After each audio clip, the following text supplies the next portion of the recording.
Syederalun gudang logistik atau sembako milik PT Sukses Jaya Makmur Abadi di Desa Pantai, Kecamatan Inginjaya, Aceh Besar pada Kamis 4 Agustus 2022 terbakar. Kalaksa Badan Penanggulangan Bencana Daerah atau BPBD Aceh Besar, Ridwan Jamil mengatakan kebakaran terjadi sekitar pukul 20.40 waktu Indonesia bagian Barat. Informasi kebakaran tersebut diketahui melalui grup WhatsApp Relawan Rapi tentang adanya kebakaran gudang logistik atau sembako milik PT Sukses Jaya Makmur Abadi. Gudang yang berbentuk toko tersebut berada di sisi Jalan Nasional Banda Aceh Medan. Kejadian tersebut juga sempat menjadi perhatian warga yang sedang melintas. Api pertama kali terlihat dari dalam gudang yang penuh dengan barang logistik dan bahan lainnya.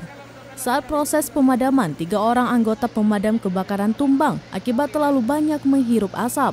3 personel tersebut adalah Mufizal berusia 25 tahun yang saat ini sedang dalam perawatan medis di Rumah Sakit Umum Zainal Abidin, kemudian Edi Sukma berusia 38 tahun yang juga sedang dalam perawatan medis di Rumah Sakit Umum Zainal Abidin, dan terakhir Farhan berusia 27 tahun. Ia diberi tindakan pemberian bantuan oksigen di lokasi kejadian. Sebanyak 9 unit armada kebakaran dengan 30 personel diterjunkan ke lokasi kejadian perkara. Proses pemadaman pun terbilang sulit lantaran banyaknya material plastik yang terbakar. Dari Aceh Besar, Indra Wijaya, Serambion TV.